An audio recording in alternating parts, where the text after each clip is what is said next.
Usted desarrolla al final del libro lo que el COVID ha agudizado, lo que el COVID-19 ha agudizado. Y si bien es cierto, claro, usted finaliza el epílogo diciendo que la pandemia hizo evidente la importancia del rol del Estado, también dice una cosa que en verdad a mí me dejó bastante preocupado, y es que, y la leo, ¿no? Leo dos ideas: la situación de aprendizajes bajos y desiguales previa al confinamiento generado por el COVID era moralmente inaceptable, pero la situación actual es incluso desigual e intolerable.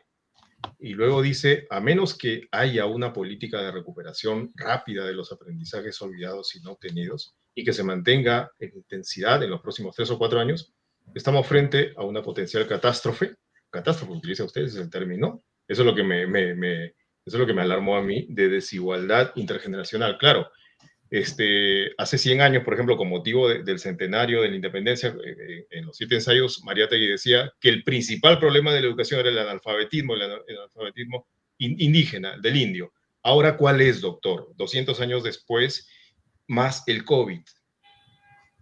Antes de la pandemia, ya decíamos que estábamos viviendo una crisis de aprendizajes. A pesar de las mejoras que había habido en el Perú, ¿no? Eso no hay que ser tampoco derrotista de decir, bueno, no se había mejorado nada, ¿no? El Perú era uno de los países que había estado mejorando, ¿no? Y es más, los resultados de las pruebas de la UNESCO, los resultados de la prueba PISA, efectivamente han mostrado, ¿no?, una tendencia a una mejora importante en los aprendizajes. Pero a pesar de esa mejora en los aprendizajes, solo un poco menos de la mitad de los chicos todavía seguían acabando la primaria sin saber leer y entender un texto, ¿no? Claro, ese número no era 50%, 6 años atrás había sido 30%, y unos 8 años atrás había sido 20%. Entonces, no, efectivamente había una mejora. Pero si tienes que casi la mitad de tus chicos no pueden tener los aprendizajes fundamentales, eso es una crisis, eso no es un problema, eso es una crisis, ¿no? Y eso es algo que también lo decíamos para muchos países de ingreso medio. El Perú en ese sentido no está entre los peores de América Latina en este momento, está en el promedio de América Latina. Pero lamentablemente vino la pandemia y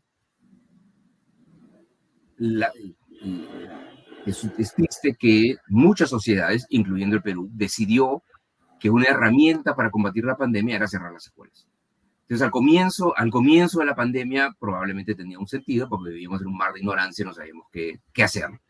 Ok, bueno, de repente era útil cerrar las escuelas, pero poco a poco en verdad salió cada vez más evidencia, inclusive evidencia científica, porque los países más ricos ya entre la primera y la segunda ola, aún sin vacunas, empezaron a abrir las escuelas, porque no había ninguna evidencia que cerrar las escuelas servía para combatir la pandemia. Entonces empezaron a abrir las escuelas. Es más, Suecia nunca cerró las escuelas primarias, porque decía, no tengo evidencia que esto sirva para combatir la pandemia. Entonces, como no tengo evidencia, entonces no la cierro. Pues la lógica exactamente al revés. Digo, no, ¿para qué voy a cerrar las escuelas si no sé si eso tiene si no tiene ningún impacto? Lamentablemente, nosotros las cerramos, y muchos países las cerraron, y hay un grupo de países, incluyendo lamentablemente el Perú, en el cual los chicos estuvieron 2 años desconectados de la escuela, completamente desconectados. Lo cual quiere decir que no solamente esos 2 años no aprendes, además te olvidas de lo que ya sabías, ¿no? Antes de que la escuela se cerró. Y cuando tienes shocks de este tipo, a veces tú dices, bueno, los más pobres son los más perjudicados, ¿no?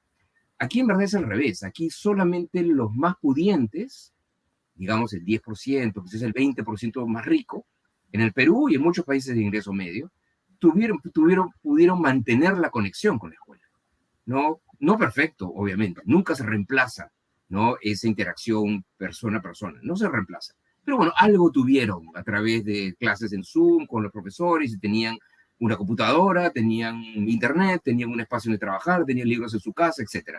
Pero eso estamos hablando, en el mejor de los casos, del quintil superior, en el mejor de los casos. Sí. Entonces, el 80% restante estuvo básicamente desconectado de la educación, ¿no? Entonces, no solamente tenemos una crisis, porque los aprendizajes son muchísimo menores de lo que hubieran sido sin pandemia, y ya estábamos viendo una crisis, sino además es un impacto muy desigual, ¿no? Esto es como una bomba de neutrones, ¿no?, que cayó sobre el planeta, no destruyó los edificios, los dejó igualitos, pero destruyó a la gente, ¿no?, de distintas maneras, ¿no?